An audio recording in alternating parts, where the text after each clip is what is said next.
Good evening, Uganda, and welcome to the show. My name is Patrick Amara. The aggressive cut in the National Youth Council budget has set the government on a collusion path with Uganda's biggest population demographic. Leaders of the National Youth Council who marched onto Parliament today have called for a reversal of the decision. But with a government that has a tough national budget, little taxes, and many competing demands, is this call rational and reasonable? Tonight on the spot is Eyeru, the National Youth Council chairman, and Brian Atuheire, a youth politician.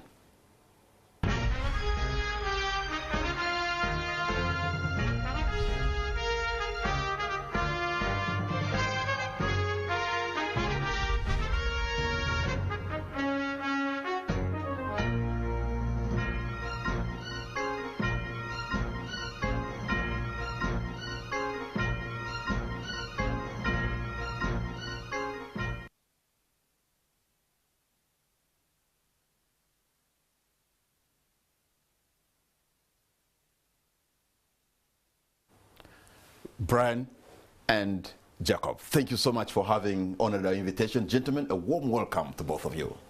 Thank you, Patrick. It's a pleasure to be in the studios of NTV and a pleasure to be hosted by you. I don't know whether I'm welcome because I was last here maybe 5 years ago. So but happy to be here. I hope I'm welcome again. Of course you are. That's why we extended an invitation. Thank you very much. Thank you very much. Brian from down in Kinkizi and Jacob from Soroti. Let me begin with you. What was that about? What? Going to Parliament? Well, really, Parliament is the body that has the semi-final say on the budget of the country. Parliament goes through a process that produces what we know as the budget, and the last stage in Parliament is to pass the budget that has emerged from the budget committee. So what we were doing today was youth leaders from district youth council structures who are going to be the most affected by the budget cuts coming to Parliament to say there is a leader in Parliament that might not know that our budget was existent until the budget committee stage, where then it was cut, and that leader, the Right Honourable Speaker of Parliament, might be able to help change the situation. Our intention was to show that there is logic and reason to the claim that we deserve the budget reinstatement, and that should be written down, that should be referable. But also, the youth that were there, we selected a very small group just to demonstrate that they actually understand the processes. They traveled from West Nile, from Teso, from Acholi, from as far as Chigezi to be there and be able to explain, if necessary, how that budget was helping them in how we've been handling it. So that was it. It was young people saying, we are not going to keep quiet and fold our hands. If the Parliament of Uganda does not see the value in our leadership, let us go to Parliament and make our argument. All right, let me come to you, Brian. If money is given to the youth leaders, the National Youth Council, is that kind of money that is likely to help that youth in Kinkizi, that youth in Chawente, or this is the money for the pecks of the boys to eat? Okay. I find Eyeru very redundant. In his argument, he's very redundant. First of all, he moved to Parliament. He was not arrested today. Young people in this country, whenever they protest, the right protest is not allowed. They are arrested every day. They are beaten. They are in CMI. They are in ISO headquarters, everywhere. We want, when they are arrested, this man called Eyeru, as the National Youth Chairperson, to fight for them, first of all, before we go to anything else. Now, but I want to go to the budget. A year you can have more money than what they are putting in the budget, because Museveni is the budget. An old man, 78 years, maybe 77, I don't know, whatever he is, I don't know, because he doesn't also know when he was born. An old man, that old man gets 2 billion shillings every day to use as his, to buy, to use his toilet, moving with him and everything.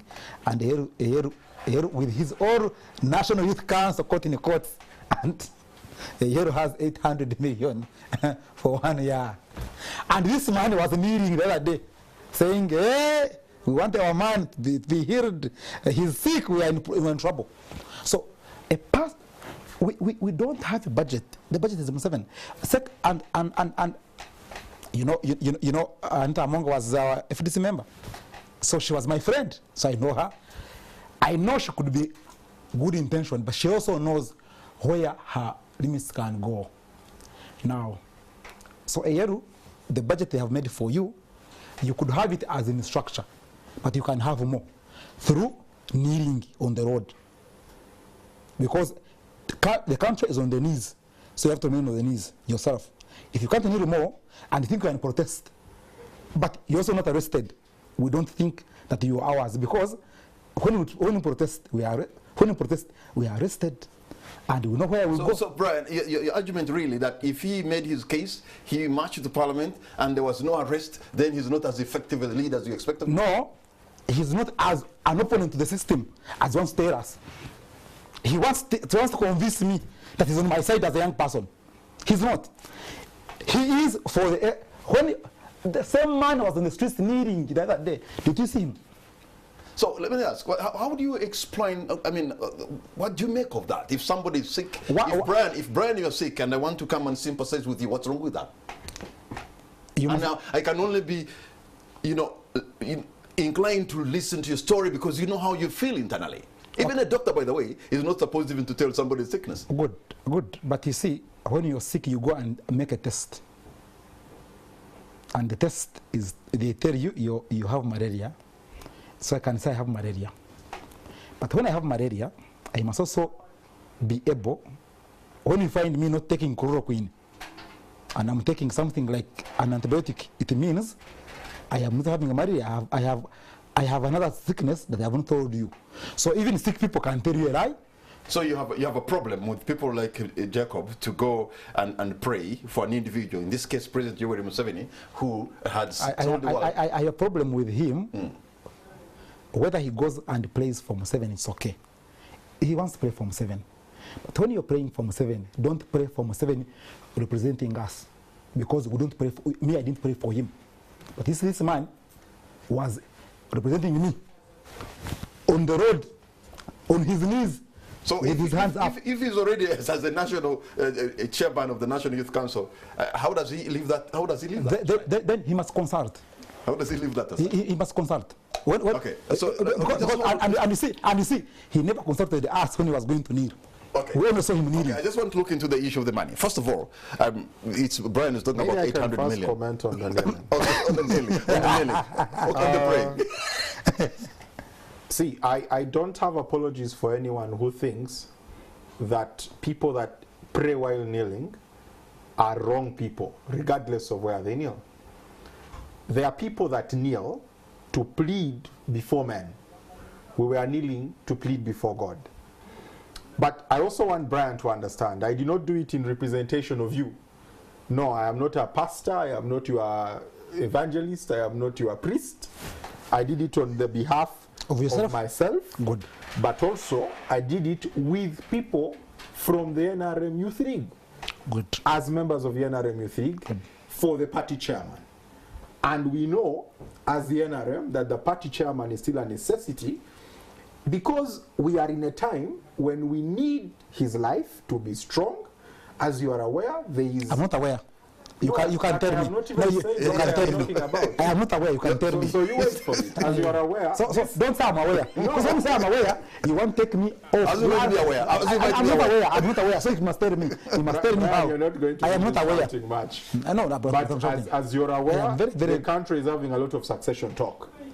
It would be, in my opinion, very dangerous to wake up to a day, God forbid, when the announcement says that the head of state is no longer living in this situation we're in. So for those of us that see that, we decided that it's something to pray about.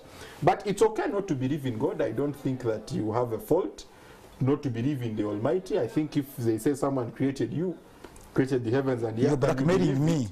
I have not said I don't believe in God. No, I am simply saying, if you think kneeling before the most powerful idea there exists is an issue, then that is how you've So I don't want to go into the matters of faith, because the matters of faith are very complicated. They're very complicated, and you can never agree. And sometimes people can become fundamentalists because of faith.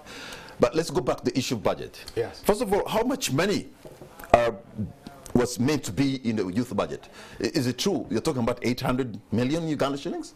So I need to explain this for understanding. The National Youth Council receives a subvention from the Ministry of Gender. That subvention in this current financial year, which ends tomorrow, is 4 billion shillings, the appropriation. Okay. However, this is the first year where it's 4 billion. In the last financial year, it was 2 billion. This is the very first one where it's 4 billion. Now, you've had 4 billion for 1 year. The release, the actual release from Ministry of Finance did not amount to 4 billion. It did not even amount to 3 billion. And then the next thing you hear is that the next financial year is 800 million. The National Youth Council appears before the Gender Committee to make good on what we have done, to explain what our plans are, and to take questions of accountability from the Gender Committee of Parliament on the plans we have for the succeeding year. We made good on our very promises to deliver a National Youth Council that has impact, that meets the development goals and are aligned with the plans of the country. We even justified the necessity of an additional 1.5 billion to the 4 billion we have just secured, owing to our new program to support district youth council structures. What we get in return is that government gets convinced, government provides the money under a budget addendum to the budget committee, and then the budget committee cuts the money about 2-3 days to the pass of the budget. Now, in that situation, the National Youth Council cannot enter the room. Nobody else has control over the room. The budget committee is the only one which has control over the room, and they decide that the budget under that should be cut. When we get the news, our first course of action would have been, how do we address this matter? What do we think about this? But when you have a deadline of 30th June in that financial year, before the next financial year takes effect, you need to move with actions that are swift based on need, but also that are swift based on reality. Because the argument was there. I was saying, and what we were all saying, was that you are looking at an institution that has to look out for as many needs as young people have that all government departments, all government ministries serve. What am I saying? The National Youth Council is where youth run when they are talking about education. Government has a whole Ministry of Education, but National Youth Council must check it if there's an issue. The National Youth Council is where youth run when they have an issue of pay. Government has a whole Ministry of Gender, Labour and Social Development. The National Youth Council is where youth run when the health sector is not working. Government has a whole health ministry. The National Youth Council plays a government watchdog role without having the necessary tools to do so. Okay. How much more do you want if you don't give us any I've facilitation? heard Eyeru. I think Eyeru must be in London. It's not in Kampala. Okay. And why I had taken time to talk to the media and many things was because I felt that there was a lot of pretense while tackling our issues. Now, Eyeru is speaking about Parliament, and as an institution which he respects. Is that true? Yes, I mean, you tried to run for it. Yes. When I was running for it, I was coming not to just represent people in Kanungu and Chinchezi West, but to come and fight so that it is reformed. A parliament of almost 600 people, that's one.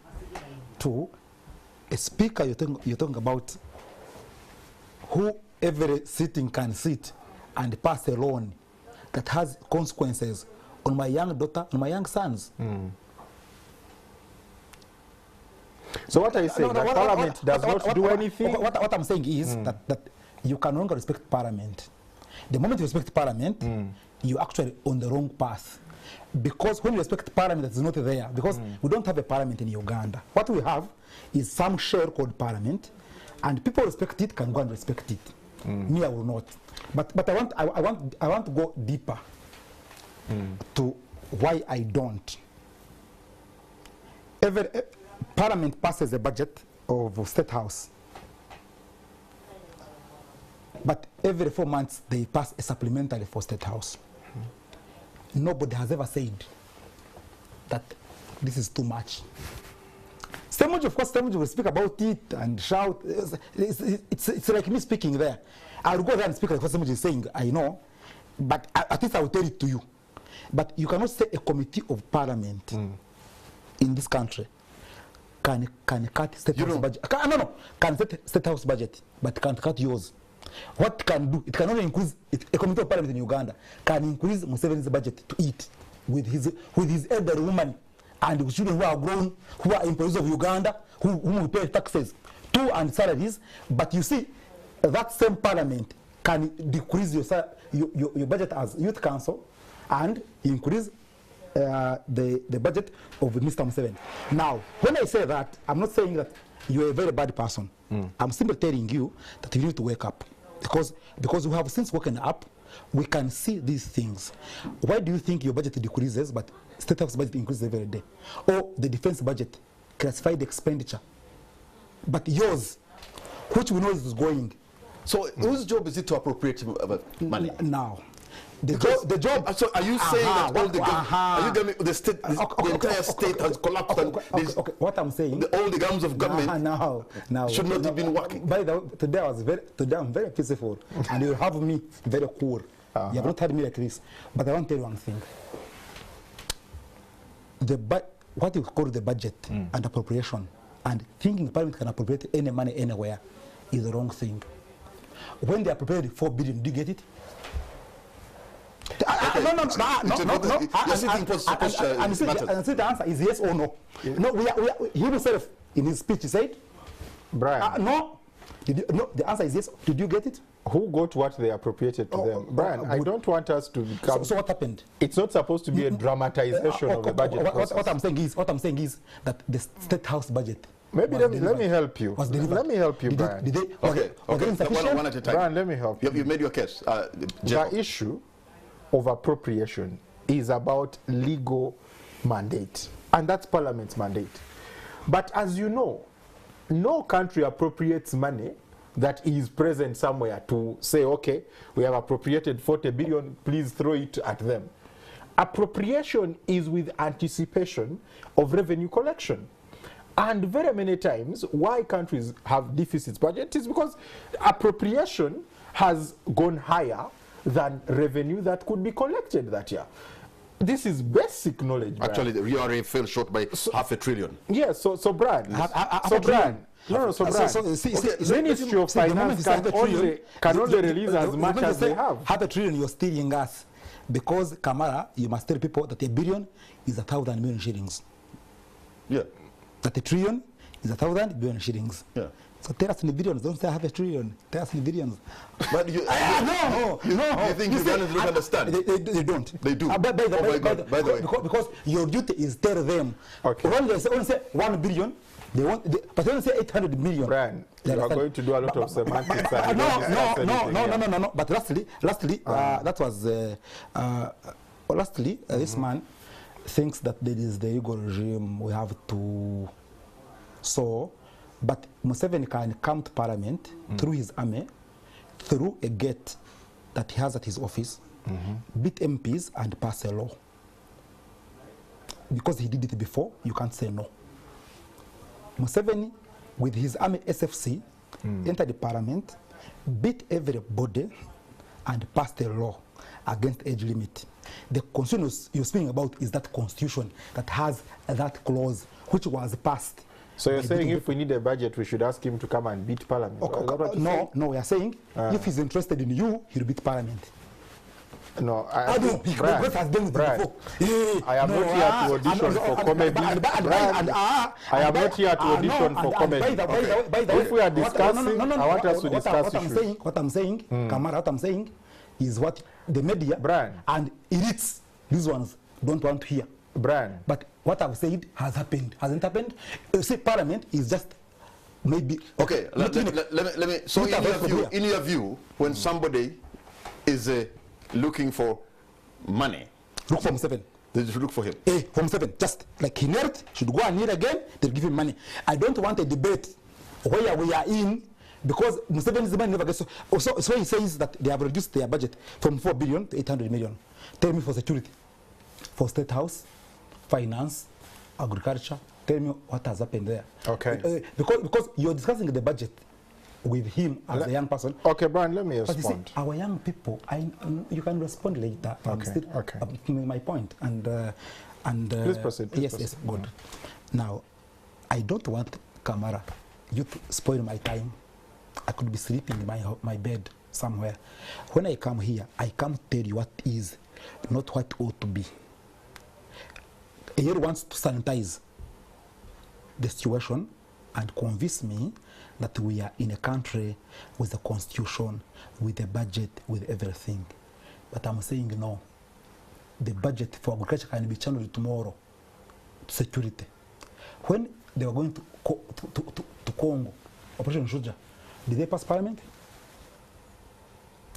Should the parliament, he's saying parliament is an institution, it must do this thing. Now, so you're understanding that all the leaders in Uganda should actually forget about the system that we have, just to go and just look for one man and put all the problem to one man, and that's how we should move? Because we must... Is that what you think? Am I thinking where I am? I'll fight the man. Because the man can't be a system. This man will need me to fight him. We are different. Now, another thing is, when he's crying over the system, he thinks that thing of reducing the budget has nothing to do with himself. Okay. So, you've made your point. Now, Jacob, you actually represent diverse, I suppose, youth from different political opinions and different political divides. He doesn't. He doesn't. Well, that's the National Youth Council is designed that way. Your problem is that Eyeru, when Eyeru puts on a shirt, which is Eyeru, with a bus on the road kneeling, he's not representing me, because I don't believe. And he was there. What I know, National Youth Council is not NRM. But he was there. Even NRM has also. In his speech, Kamara, I have a problem with you. In his speech, he said he was with NRM youth leaders. Photographs are there and videos on MTV with him in a shirt with a bus on the road, needing to play for the NRM chairman. And you won't tell me that NRM Youth Council is diverse. Okay, so these are the people. These are the people you lead. Let me start this way. We are diverse. Is not? I want to start this way. First of all, I know my brother Brian is very dynamic in how he approaches a discussion where he is not sure what to say. So I can see that we are jumping here and there in his speech because he has realized that what he is saying may not connect. What I need to first say, whether the president gives donations or not, as long as the law provides an institutional framework for something to work, it is the duty of those that bear those offices to make it work. I should not, and I think Brian agrees, I should not fall for the idea that because I'm an NRM youth leader and I can plead to the president and he gives me a car or he gives me money every time I appear before him if I want. Which has done it before. Well, he can do it again. What I am saying, listen to him, because he is that I must not fall for the temptation as a young leader under an institutional build of a country to say that it is better to organize under personal offers than to organize under institutional frameworks. What we are saying, Brian, is that the National Youth Council is an institution that is following a presence of law which is provided for by an act of parliament. It's also telling you that the institutions in Uganda are not working, that one man is overriding every institution. I want to be very honest. I want to be very honest. I think that is his argument. There is no government ministry in this country, whether it's the Ministry of Defense, whether it is State House, that does not ensure that Parliament passes on paper what they intend to use where they are. If that exists as an institutional framework, that the president does not say from somewhere, our budget is 5 trillion as State House or whichever it is that he wants to say, and tomorrow 5 trillion is at the doorstep, then there's an institutional framework. To argue what he is saying, that the institutions don't work, and yet I am telling you that government, which is what the executive leads, gave us the budget, but Parliament cut it, and tomorrow I'm staring at a Parliament cut appropriation, is not to understand the point. My issue here with my brother, which, who by the way, we have been brothers for a long time. We are friends, yes. And very good friends. Yeah, my issue is that one of us in this place is discussing a Uganda that is challenged as it is. The other is discussing how we can deal with challenges going forward for the Uganda we want. He's saying he wants to talk about the Uganda that is reality. But the reality Uganda is the one which needs work. It is the one without institutions. Which Brian, you are going to stay in forever. No, I will not. So if, okay. I'll finish it. And listen. Okay, Brian, it is okay. You can leave the country. But for some of us, it's the only home. By the way. No, Brian, can I speak? But I will not go. Can I speak? And you'll face me. No one is going to chase you anywhere. Yeah. You're not going to scare anything, Brian. I'll be here. We know you. We know you very well. Know you. Yeah, we know you very well. You are a very good speaker when it comes to scary words, but you greet us well. So me, I am very sure if Brian chooses to leave, we shall convince him to come back, because we will show him that institutions can work. So Brian, you're convinced that we have reached that level as a country, more or less like a pariah state, even worse than North Korea. That institutions are not totally working. That the only thing we can get. You see, I didn't say North Korea. You know. So you want to force words? I'm not forcing. I'm telling you. So you are saying the institutions are not working. One man is calling the show. Okay. So that's like a pariah state. One man a dictatorship. One man said, and he's not even in North Korea, he's just in Kenya. He was addressing her and said, "Eyo pesa si ya mama yako bwana." That's not your mother's money. Yes, it's the country's money. That's why he's trying to use institutions. Good. That's why he's following institutions. Because that's not the personal money. Let's go. When they said they are going to Congo, and this man kept quiet, that was when he was defeated. When you want to deploy an army, and the parliament doesn't discuss it, it should discuss it. The parliament wants to use it now. And this man kept quiet about it, that's when he was defeated. When Saddam Hussein went and said he had stolen $800,000 for choppers, but he's still in the good books of the other man. He has never been pursued anywhere in court, but he said it. That's when this man had either to leave them or continue with them. My biggest problem, and which has been my big problem since I was born, has been that I do not agree with such systems. When I don't agree, I could be the most unpopular, I could be one, but at least I will say it. What he's saying about institutions and everything, and I'm telling him the Uganda is living in. He's telling me that Uganda is different. He says that I am... No, I'm saying Uganda is under construction. Under construction. It's under construction. Every day someone goes to work, they are building Uganda in some way. Okay. They are adding a brick. And so what you do on a daily is what defines what the country becomes. I am saying when I give statement and say ratio 2:1, I'm meaning sand 1, cement 2, or the other way around. The moment my bricklayer, my guy at the site, changes the ratio, the whole thing is changed. I'm telling you, we build Uganda every day. Even when I was coming, I somehow paid the tax and committed to what you are going to use or what Museveni will use. And you see, me, you use my money. Me, I don't use yours. The money I get is my money. For you, what you use is what I pay, or what we pay as young people. So are you saying young people in Uganda only pay 800 million shillings to be looked after? And I agree with you. I agree with you. It would be good if you align yourself. Actually, I agree with you. I agree with him that they must increase the budget of National Youth Council. I agree. What I don't agree with is that this man thinks, that in Uganda, before going into anything, that there is a time, there is a right to protest, which he did today. And he's here. If it were me, if it was me coming from my house saying I'm going to Parliament, they must increase the budget of the National Youth Council, I would be arrested. And you know that. Brian. No. No. First of all, I was going to be arrested. Let him conclude his point.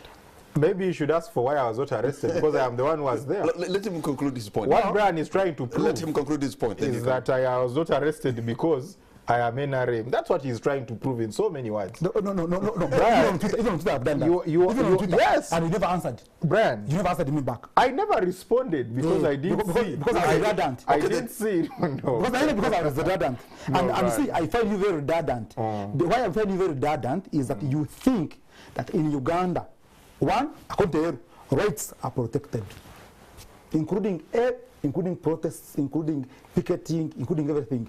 For Eyeru, everything is respected. Uganda is doing well. Parliament functions very properly, so you can go to Parliament and increase his...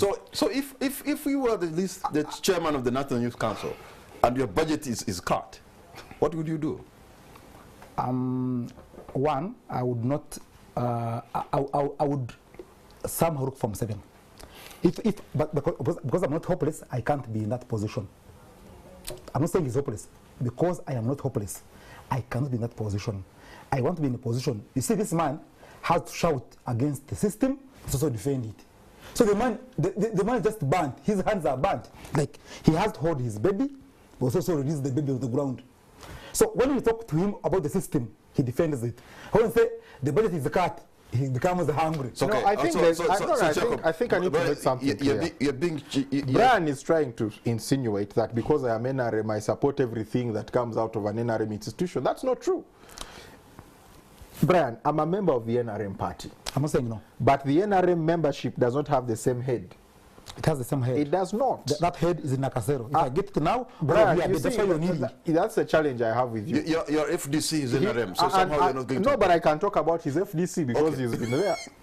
The FDC that Brian is in does not agree on so many things. But they have never left. Brian has never said he's not a member of the FDC. There was an opportunity under ANT, he did not move. Why? Because even when they dissent, there is a commonality that binds them together. There is not a common line. Because I tell you mine. I need time, gentlemen. Yeah, and Brian, we need to stop this shouting match you are trying to bring us to. This must be clear. There are errors that happen in a system that must be checked. You don't have to first become a non-member of a system to say this is an error or this is not an error. But also, we need to be very honest. The NRM has had several contradictions. Chairman Mao says contradictions are the very thing that progresses society. Who's Chairman Mao? Mao Zedong. Yeah, I thought it was this one. No. I want because you see, of course I said it expecting Brian to know about gentlemen, hold your points because we are going to take a break and on the spot we'll be right back.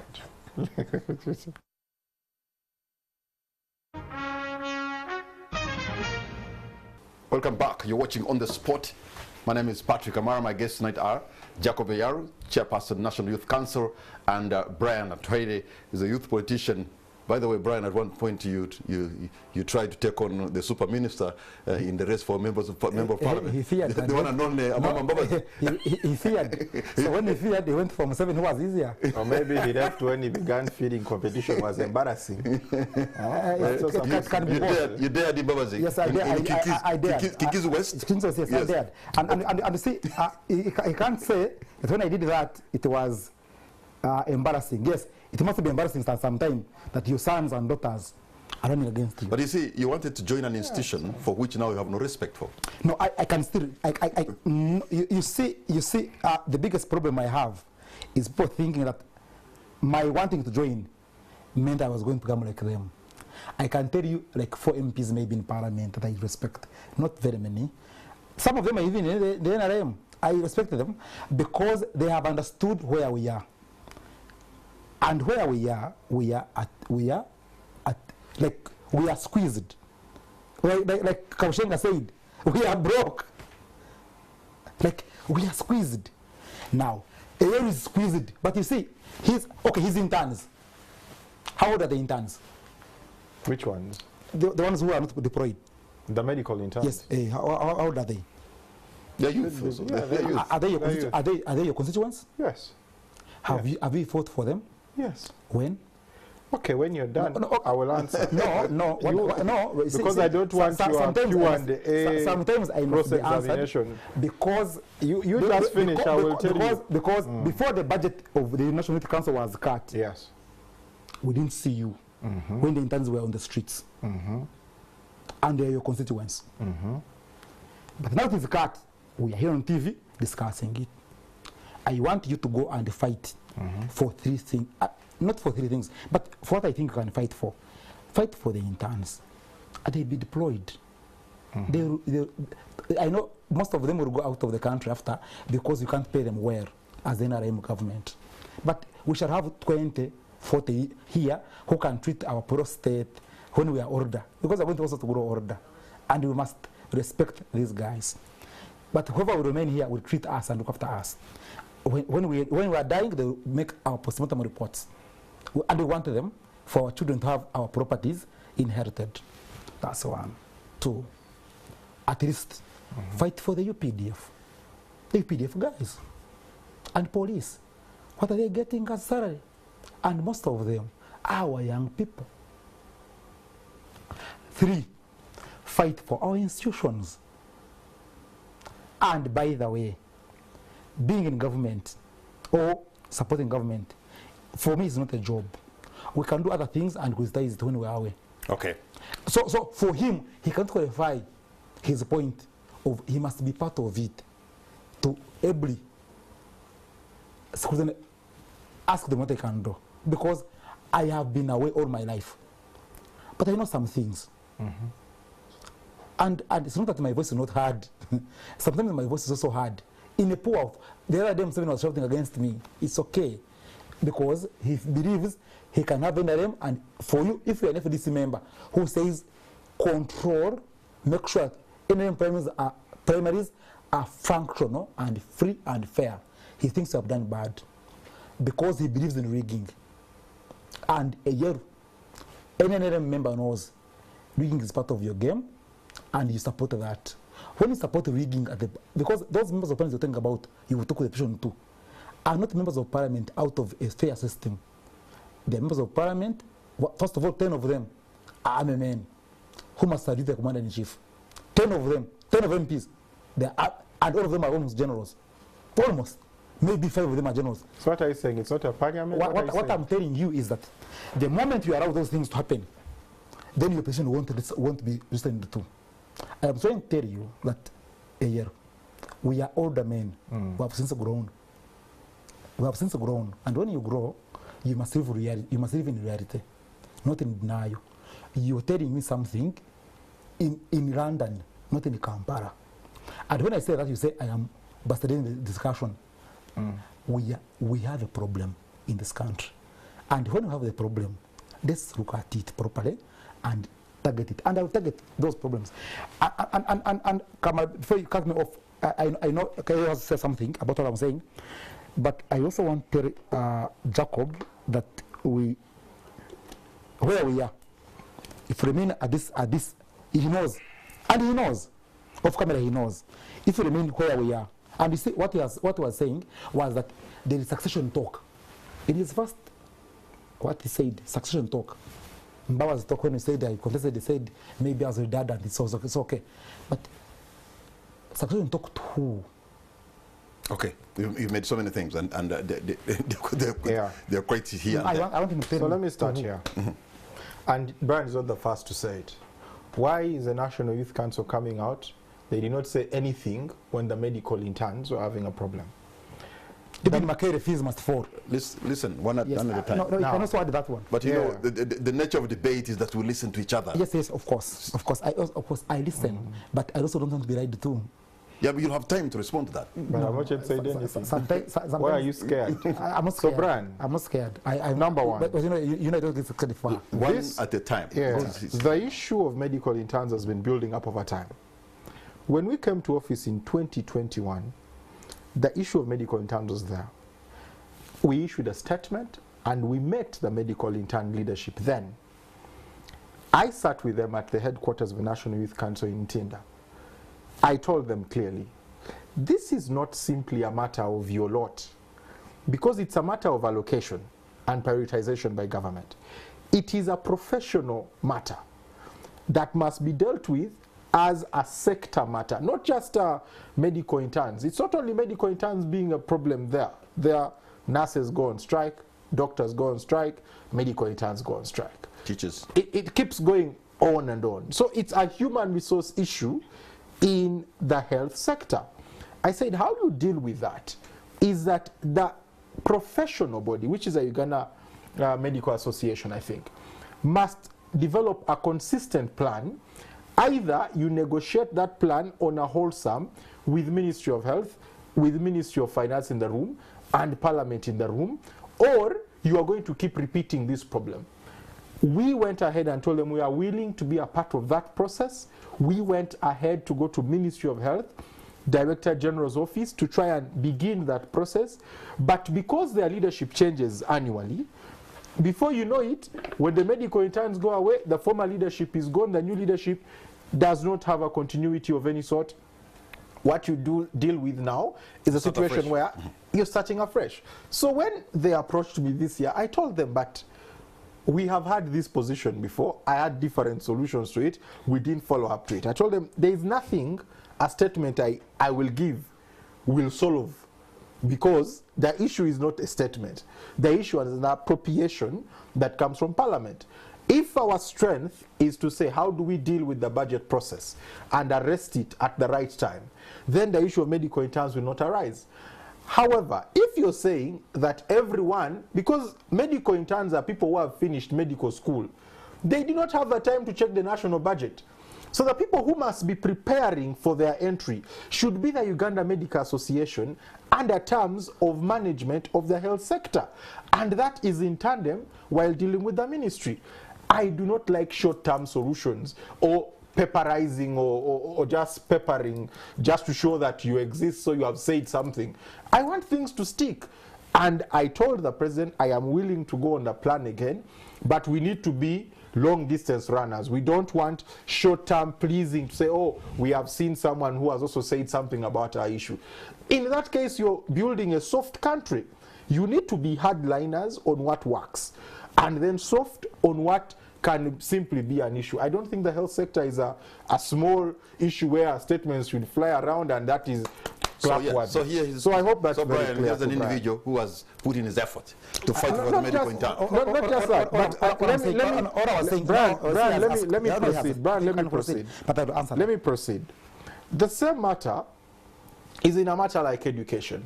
You do not simply say that, we need free education, and then you say we have written a statement about free education. There must be a process to guarantee free education timelessly, when you're not there, when your voice is not able to speak, when maybe the National Youth Council has been abandoned as an institution. There must be a process that maintains. Or banned, like you wish. It must be banned. It's hopeless. As you wish. Yes. There must be a process that sustains that conversation. If you are a country, or if you are a people, if you're a political leader, and your interest is in what is beautiful now, and not what is sustainable for a country in the long run, you are building a society on straws. And Brian, I want to tell you, and I want to invite you, the pleasure of appearing before... You can't invite me. Okay, the pleasure of appearing before media to sound very eloquent and to sound very dynamic and to sound very, good at showing what the president is wrong is good for the moment. There are those who are happy now. And that's the challenge we have in the country. And you're happy. The pleasure is momentary, but the construction of the country is something that will keep a demand on us as citizens forever. And for me, I'm not going to contribute to pleasure. I will contribute to construction. That is why I am insisting, Brian. That's why I'm insisting, Brian. Institutional development, where you are a leader of the institution, is your responsibility. Where you have no institutional leadership, like my comrade Brian here, it is okay to just be around and commentate of everything, pick on anyone and say you are not arrested, like that's an issue, whether someone is arrested or not. No. When there's an issue they have come to present. It is very fine to do so. What we are going to differ with always is that I am willing for Brian and I to take a drink at the bar at night, but during the day, I am not going to follow the Even in the idea. night. Now it's the night. We don't agree even now. I mean, Brian, you would have agreed if one had drinking water, but that's not going to be said on air again. So what I'm saying is that we need as a country. You know, you have said something. You know, we need as a country. we need as a country, and I'm now maybe just to say this, and saying this to young people, we need as a country to know what investment are we making. Sacrifice one route, maybe even two intern groups, to say, how do we solve this matter with all stakeholders, not peppering issues. Okay. That for me. Let me ask my producer before you respond, because we're talking about something that's happened during the day, and we don't know how it went about. I'm going to call for that story when Jacob and his colleagues were at Parliament, and they're trying to make a petition. If you can right now, please let's just show Ugandans what was going on, and perhaps we can bring them to speed on that issue.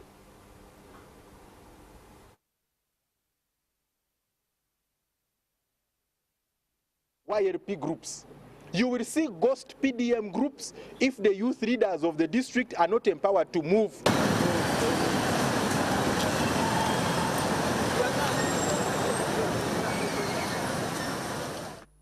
We have come to petition Parliament about the budget cut of the National Youth Council. Okay. The parliamentary leadership is aware that we are delivering this petition. These are not protesters. Across the country, we have picked a very small number to come and petition Parliament.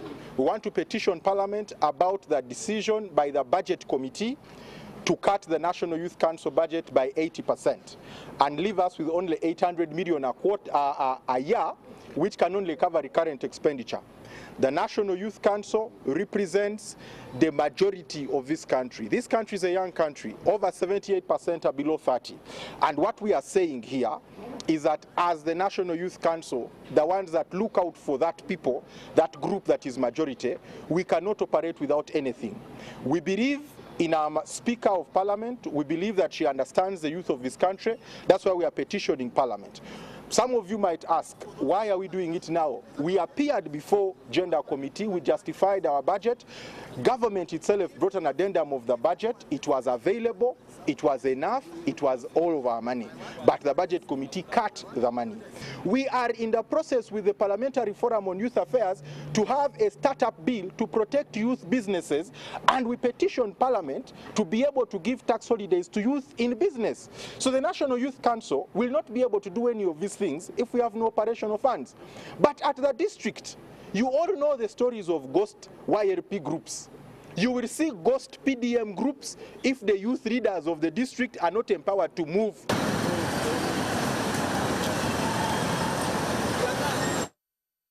I had one thing. Okay, that's Jacob Eyeru there. No, I had one thing. Okay, you had one. These are not protesters. You heard him? You can play it again. These are not protesters. Yeah. Those were legitimately elected district youth leaders. Yes.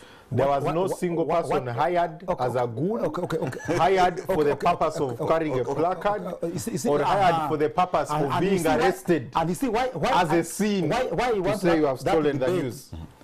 Why I want that debate of they are not protesters is because Eyeru thinks protesting is illegal. No. By saying that, you are told to defend them. No. They are not protesters. We are talking about now. I don't want to take you back to P3. No, Brian. I can't even go back to P1. Brian. Protesting. Calling someone a protester is a question. No, it's a question of branding. If I'm telling you that this is a protester and this is a district youth leader, my communication is different. The purpose of that communication is different. If I say this is an alcoholic, I cannot possibly be meaning that he's doing priestly work here. I might be saying that he could be a priest, but the purpose of my communication now serves the intent of the action. That's why I'm saying these are not protesters. So they have come to petition Parliament. So now, youth are leaders, others are protesters. No, Brian. When police approach us, why go rogue is because and that is very important for me. You want to go rogue? I'll go rogue. And Brian, you asked why were we not arrested? No, and you said when police listens to someone, listen to me. Because police does not just come and pick, they first come and engage. We have seen so many videos. Even those who end up in the cell, they first talk to you. How you respond tells the police. These are not madmen. They are mad. These are these are not madmen. So there might be instances where individual. For you, Brian, even me, they were going to wrap me up at some point. For you, Brian, if there was tear gas and arrest, then that would maybe settle your issue for you. You see, Leslie was sick the other time. Leslie was sick. If I had gone to Kasanga, like this man went to Nakasero and put because he said he was sick himself. If I went and put a banner and said, if these members can come here, sign and go back, I am sure if I had done that, what you did for Museveni, I done it for Westgate, or for Bobby Wine, or even for Semuju or Nandra Mafar, if I did it, I would be arrested. And I want to tell you, Kamara, this country is just a joke. People take it serious and not serious themselves. People who take Uganda serious. Can you fix the microphone? People who say Uganda is serious themselves are not serious. But I want to talk to him about that's my rant. I'm ranting anyway. That's what you want to call it. But I want to go to where you started from. So this man agrees that health sector has a problem. He agrees security has a problem. Because he said them on TV. He says education has a problem.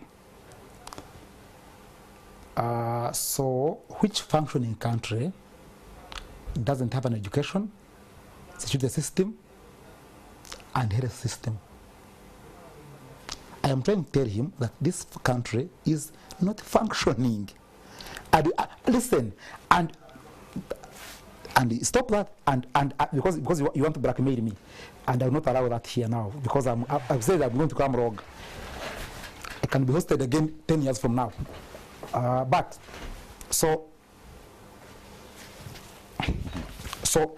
the biggest problem I have with my guy, my friend, is that he thinks that you can say 10 ministries are not working, but the government is working. You can say you have 100 ministries. We have how many ministries? I don't even know. They are state ministers, what? I don't know those things. But when I check on them, agriculture has the problem. He knows. Education has a problem. He knows. Security has a problem. Defense has a problem. The media has a problem. Everything has a problem. And he knows. He can't say everything is okay. At least have one institution that is working. Now, what you said about education and everything is what we have been telling you for a long time. But that's why he's looking for the budget to be able to do his work. No, your problem is that Eyeru is thinking about so that he can look at education, look at the youth, look at agriculture. What I'm saying, because you need money to what I'm saying. What I'm saying that in this budget, so he can come to Kinkizi. Listen, Eyeru and his youth leaders who protested today are the most affected, not me, because in my life I don't feel the youth council. I don't. It's hopeless. There's nothing does for me. And when I say that, I'm not abusing Eyeru. I'm telling him, I know who affects me. And I'll tell it to them. I want you to be given more money. It's okay. You eat it, or you don't necessarily want to eat it. But my life won't change because your budget has been increased. I think we have reached where I wanted. Why do we exist? Do we have impact? I'm saying I'm going to go rogue and tell him, because I must fear Kamara. I must fear that in my home, when I'm sleeping, when they increase the budget, I must feel it. Do I feel it? The answer is no. And that's what I feel. So whether they increase your budget or not, I don't mind. I'm not binding you. But I also know that if they increase it, the effect I will have is that you can buy me a beer tomorrow, because you have more money at your disposal. Like you said, I'm drinking water. Yes, I'm drinking water. I'm on TV. How can I be drunk on TV? But I'm saying, when we are away, we can have a drink together, and you can pay for it because they have increased. But in my life, in my child's health, my wife's health, now he's married. Your wife and my wife and our children will never have an impact unless you're the chairman. When you're not chairman, there's no money that will come to you because... Okay, you made your point. Yes. So what he's saying actually, that your work has no impact. I take no impact. And you're the national chairman of the youth. Thank you. Okay, you've made your point. Let him respond. I also want to tell him. Brian, allow him. Allow me that the chairman of the National Youth Council is President Museveni, not him. He can take away with it and tell. All right. It's not him. He's not. Thank you, Brian. And thank you for... I was hoping that you arrive at the question of whether we deserve money. You don't. Or not. But also, it's clear you don't know what we do, so allow me some time. Allow me some time. Now, I'm one of those that insist, if something is not achieving impact, why fund it? Ban it. Get something else that has impact. But I also need to make clear, when you have a police station in your neighborhood, you do not see the impact of the police station until the day they have arrested a criminal. Or until the day that actually someone is robbed and there was no one who did anything or found out. That's when you realize, the police station had no guns, or they were only keeping 2 crime preventers. In those days, they would say, they were left crime preventers there was no one there. That kind of impact assessment is spontaneous. At their point of need, you say, but what has National Youth Council done about my unemployment? And then you check. But let me explain to you, Brian. My assessment is that the National Youth Council, and any institution for that matter, it is not that we want to see the National Youth Council, or that we want to always appear at Parliament to know that Parliament is working. It is that when those that know its mandate check with its record, it has served its purpose. Our mandate is in Section 3, to protect young people, to engage them, and to be able to unite them. Engaging young people in productive issues, what have we done? Since we came into office, and I'm talking about 2 years, we are in midterm. Actually, we are just working on our midterm report.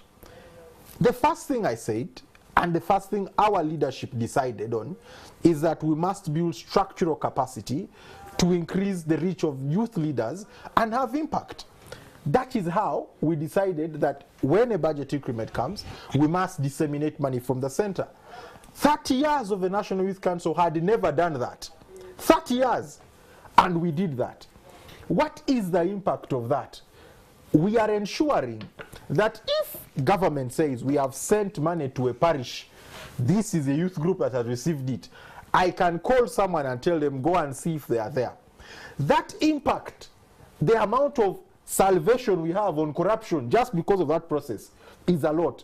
But I'm sure you will not check it because, you will not feel it because you live in Kampala. Number 2. And how much is it? How much is sent? Brian, allow me time. I requested for time. Number 2, government had stopped capitalizing the Youth Livelihood Program. The last time Youth Livelihood was capitalized was in 2018. 4 years down the road, when we came into office, the president's language was, we do not want baskets of funds. We want one basket called the PDM. Put all these wealth creation funds there. It was the National Youth Council that said, this structure was a revolving fund. Youth were asked to pay back. Why would money that youth that have worked hard and diligently and have managed to pay back go into something called a basket fund? Why don't you trust the youth who are paying back well to continue and learn on job? Today, in this financial year, for the first time, money left the Bank of Uganda that was paid back by young people, instead of going into a parish development model, has gone back to over 10,000 groups of young people. These are people, Brian, who are not speaking English.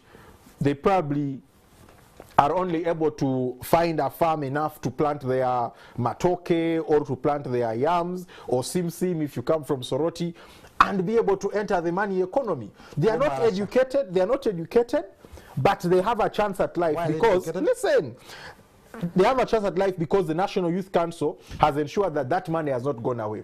The impact we're talking about is over 10,000 young people that are receiving. I am not done. The National Youth Council, yes, the National Youth, listen, the National Youth, listen. Government passes a budget. Just let me explain this to you. 24 trillion is what government is having in actual expenditure. Government budget is spent 60% in procurement. 60% of 24 trillion will be spent in procurement. Government is buying this and that. Ministries are the ones that procure these things. But the level of competition you go through to procure anything from government is such that young people's businesses cannot compete. We have engaged PPDA with youth members of parliament to say, why don't we reserve contracts for young people? The guidelines are now being gazetted, and I'm sure that maybe by the end of next week they'll be out. So that young people and young people's businesses can have a reserved chance that there's a certainty that if my business can provide this and the contract value is below 50 million, I am going to be the one to get the contract. The number of jobs you create, the number of startups that die at 90% before 1 year that you save are very many. I don't need them to know my name. I don't need them to know the National Youth Council. I just want that to work. Right. That is how you build a country. You made your case. You made not by who is known, how far they go. How do I? I'm not going to argue every Uganda. I do not want to respond. No, you may respond. I was actually responding to you. Because no, you may respond. Why it is wrong is that a chairman of the National Youth Council is telling us, I was in a P1 in 1997. Okay. Oh, 97, yes, 97. It means that we have 97 to date is about 30 years. It's about 28, 27 years. But people below 30 years, he's saying they don't know English, they're not educated, but he's creating for them jobs. It's a very big problem. Brian, have you checked the membership of Kwagalana Group? Have you checked it? You don't know where I'm going. I don't need to respond to this. I just want to send Brian to check the membership of Kwagalana Group and ask them their levels of education and also ask them if they are successful. No, also my problem is... The economy is being sustained by men in Chikubo who have barely gone to P7. You know, my problem is that... Brian, my problem is that this is a question of commerce. This man is comparing two PGMEs and asking who is shorter than the other. They are all short because they are PGMEs. No, but when you need to, when you need to pick the apple from the tree, you need to find out who is a taller pygmy. Don't tell us that we cannot talk about progress simply because it's small. No, I also... progress is progress. It seems you have another program. I want to respond to him. Okay, please respond, please respond. Or if I'm not given a chance, I will just... I have given you a chance, Brian. In Uganda, you said Tomera and Tondo. You don't give me a chance. Please respond. Come on, give me a chance as our host. Respond, please. So, my biggest problem is that young people below 30 have not had an education, yet have had free education in Uganda, quote in quotes, which Muslim talks about every day. So, why don't we have young people educated? It should be a challenge for him to answer. Not to qualify it by claiming that about 20 million shillings per parish will make them rich. No, Brian, I think those are two different issues. They are not different. Access to education is different from access to capital financing. Let him conclude. I was talking about capital financing. Brian is trying to construe my point. At one point you said some of them are not educated. Yes, and that is a fact. But should they have no chance at economic livelihood in Uganda because they didn't attend school? They are still Ugandans. That's the point. This one answer my question. Okay, please. But I apologize for interrupting your time. No, please proceed. No, don't apologize. Okay. Because I will also interrupt you when I go wrong. Okay. So I don't want to apologize. Then I also please proceed, Brian. Never apologize. Brian, I am not to apologize. Proceed. I am saying why. First of all, before I go to any other point, how can the National Youth Council? Because you are the product of that age. I am older than you, and you are product of that age. So why do we have children who are below 30? And everybody you can say they are in Maracha, they are in Abim, not educated. And proudly you say they are not. What should they, first of all, before you fight for their money to go to a beam. Why were they not educated? Yet we have been putting money into our taxes, IMF, World Bank, borrowing us and growing us. So here is a national youth chairman who says his people are not educated. Yes, he says they are not educated. But And he's so- fighting. but He's trying to give them a fighting chance at a life. I What's wrong with that? also want to tell you another thing, Kamara. Because the fighting chance is 20 million. The fighting chance is 20 million in Nepalish. Not 17 or 20 million in Nepalish. That's the fighting chance. So I want you to ask you, Kamara, young people in Kabuga Parish, where I come from, how many are they? So let's put 20 million on the table. Each of them will take 1,000 shillings.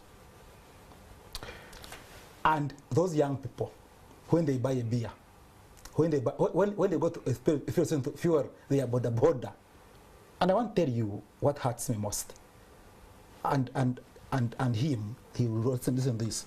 When a border man goes to petrol station, they say, I want amafuta gankumitano or gamutwar.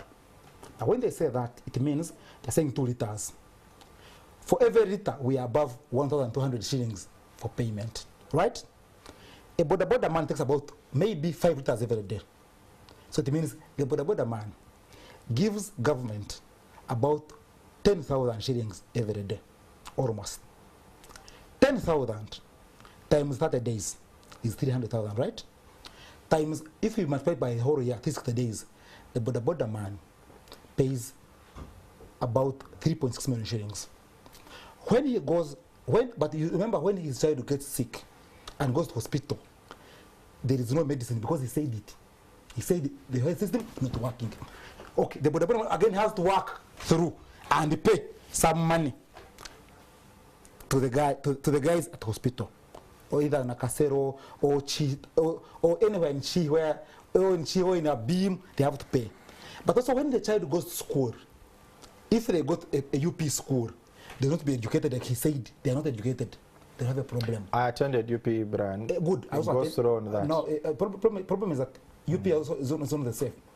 Chitante is not the same as Chi Primary School, where I studied from. I didn't go to Chitante. Yes, I'm telling you. But also in Soroti, there are better UP schools. You never went to a very poor UP school where people study while on stones. But to conclude is that money you squeeze from a citizen, a border man, whom I'm using, must go back to him. I want to ask Eyeru, at what point does the money go back to border man? Okay, you have made a point. But you're going to respond to that after I've taken a break, because we are due for a break. We're going to take a break. When we come back, Jacob will respond to Brian's question, but also I'm going to give you an opportunity so that you can be a part of this discussion. You'll see the number on our screen. You can use it to send your questions or your comments, and please, I ask you to be civil. Even if you disagree with any of these, it's okay, that's the nature of the debate, but disagree with respect. So we're going to take a break and we'll be right back.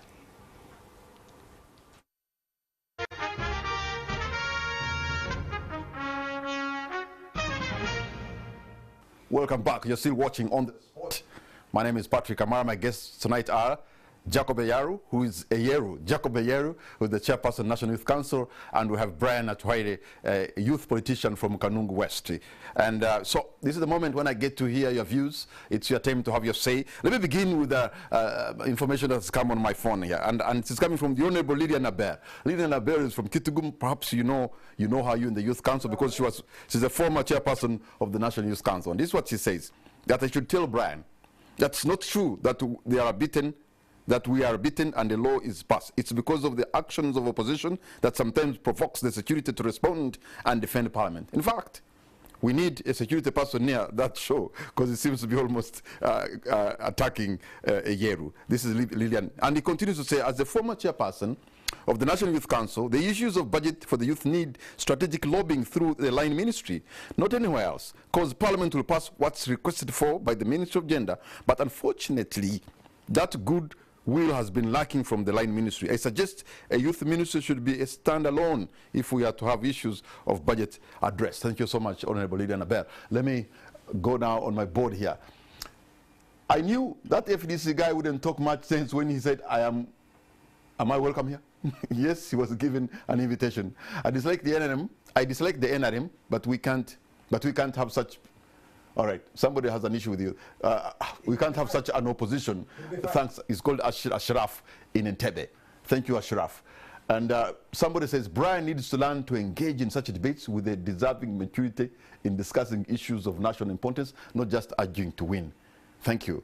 Good evening. Turiamureba Ambrose from Igara East, Bushenyi District. I hope as youth, I advise the government of Uganda to create for independent ministers of youth, strictly youth, because we have been left out of government projects. Even the youth leaders representing us are doing not enough to solve youth problems. And that is Turiamureba Ambrose in Igara East. And somebody says, I like the discussion. I need to add that the budget cut didn't only affect the National Youth Council, it also affects all the district youth councils. District grants are always 800,000 per quarter. 80% means the district youth councils will now start receiving 160,000 shillings only per quarter for carrying out youth activities in their districts. This is very disturbing. It's therefore a good thing for Parliament to reinstate youth council budgets. This is Otto Wilson, General Secretary, National Youth Council. Thank you, Otto. Okay, let me pick something from Nathan Emong, who is sending a message from Dubai. He said, thank you, Patrick, for hosting. I think the youth chair is lobbying for a budget consideration, which is deemed fit. Brian and other radical youth opposition leaders should do due diligence and join the good cause. It's a good springboard for youth intervention and development. Thank you, Nathan Emong in Dubai. And somebody says, Kamara, please, there's lack of decorum by the so-called unstoppable. That's where we need to argue reasonably. I know how the government have failed to cater for the majority youth, but we need to push the youth agenda alongside the government priorities. This is Muzora Moses from Rubirizi. Thank you so much, Muzora in Rubirizi. Oh my God, the Ugandan youth are sending you. I don't know whether I'm going to be able to read all these, but let me come to you. You're saying I'm Kabangala Bumali, watching from Namiyingo district. Mr. Moderator, pass for me my question to the chairperson youth. We are youth from Namayingo. They always tell us day and night to intervene into government programs so that we can alleviate ourselves from poverty, i.e. PDM, UWEP, YLP. But to me, I joined one of them, and that is YLP. We applied as a group of 8 youth, and one got through all the stages to the ministry. And the ministry also approved us. But up to now, we have not received the money. But we hear other districts got what could be the problem. Please help us, because these are almost 3 years. We are waiting for that one project. That is Kabangala Bumali in Amayingo. Let me stop there. Maybe you could be able to respond, and then my producer is telling me I could just pick one more. Good evening. Thank you for the show. I just want some clarification on district youth councils, because in my district, the office of DCDO told the youth leaders that come next financial year, 2023-2024, there will be no money even to facilitate executive committees, youth councils, and monitoring youth programs. This is Irene from Bugiri. Okay, Jacob, go for them, and then Brian, you could respond after that. Thank you, Patrick. I think the comments speak for themselves, because when you look at what young people are saying they are going through, there's a comment on delayed disbursement from the Youth Livelihood Program, but the 3-year period falls just within the 4-year time frame that the government has actually suspended the program itself, and so that might be the logic there. But I encourage the person to go back to the district now and see if there is a new process which has been initiated because of the reinstatement that we worked towards. And I think Irene, is it from Bugiri, has demonstrated what we're talking about. The district youth leadership is not even able to hold a meeting because there are no funds. People don't walk from every part of a district to a center to meet and go away, and then they think they will magically implement what they have met about. There needs to be an investment if we are serious about this country investing in young people. There needs to be an investment in the capacity of emerging youth leaders, those who are taking up positions, to understand the process of being able to lead and the duty thereon. Now, I want to respond a bit to what Brian was saying. Brian was saying, what can 20 million do? If you divide it by 30 people, what can 20 million do? That's like saying, we have 1 spade, but we are 5.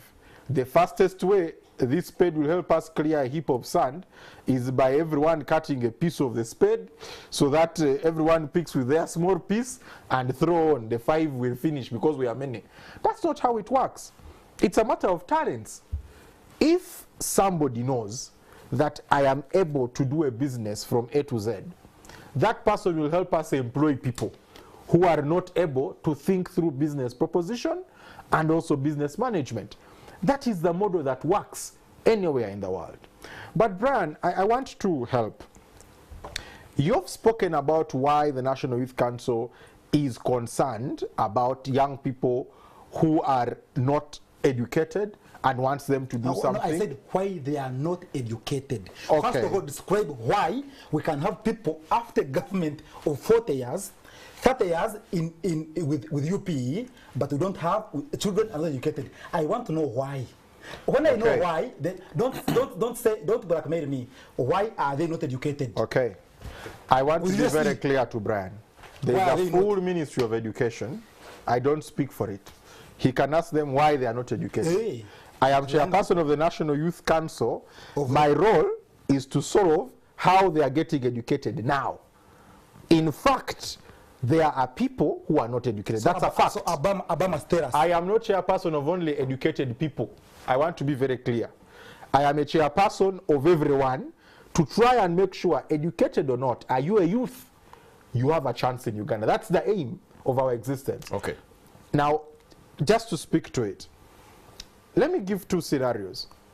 We know that China is the world's biggest, second biggest economy. Some say it's the biggest. We know that South Korea is a developed economy, people say. We know that India is a big emerging economy. These three countries took totally different paths to where they are. South Korea used a production mechanism under the Semao Udong movement to just create production units per village and grow a very big production base and therefore develop their technology faster around production. That's how Samsung came through. Let me finish. That's how Samsung came through and they produced all these products that were spurred by a production model. India did not even go through industrialization.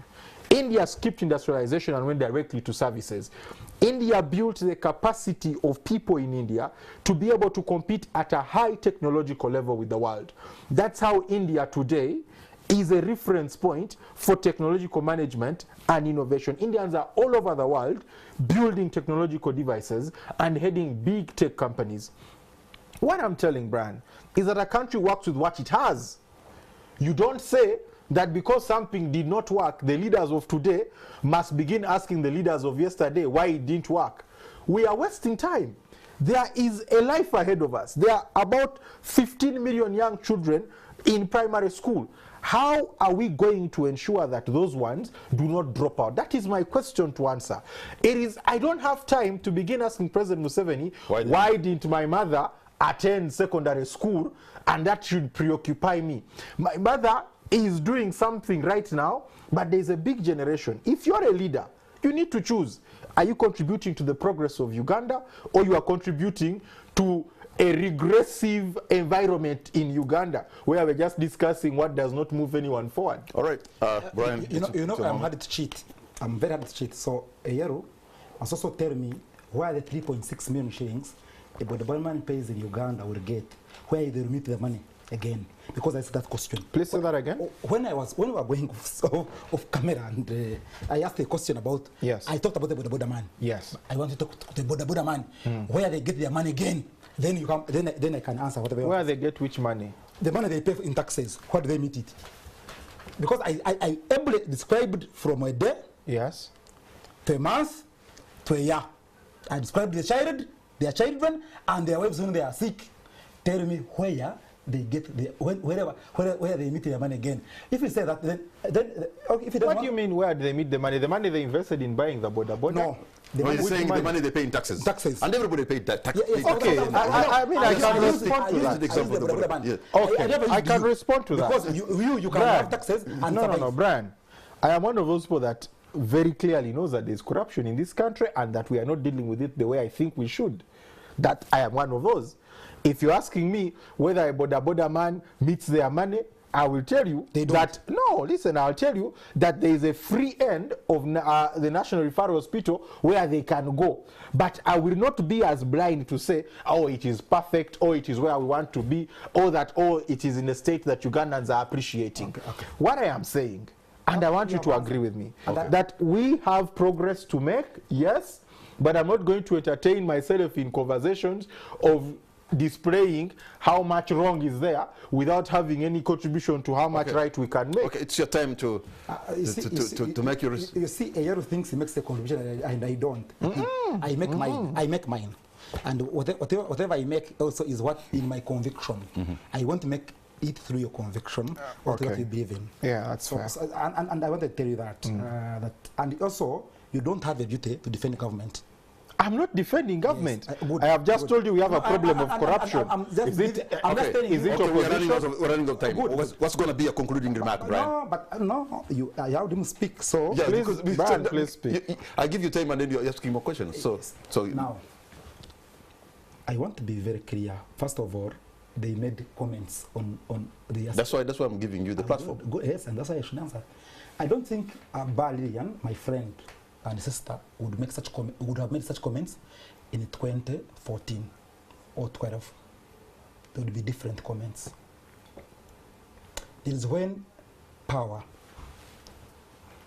and enters your head. I don't think it has entered her head. I pray for her every day that power never enters her head.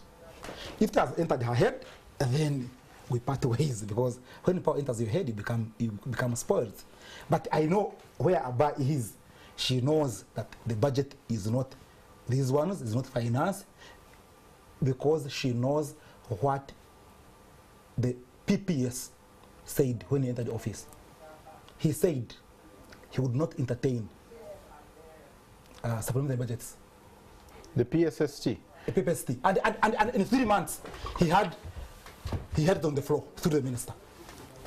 Because the budget is about 7. You can speak about what you want to speak about, but the truth of the matter is that the final man. I think he's not a rigid man. Let Brian. Give it to me. Please. Because what I'm saying is the fact that he said he would not. The media covered it, right? NTV covered it. And you see, tomorrow, my words might be harder, but you covered it. He also came to Parliament and said, I will not agree. I will not agree. He was clear.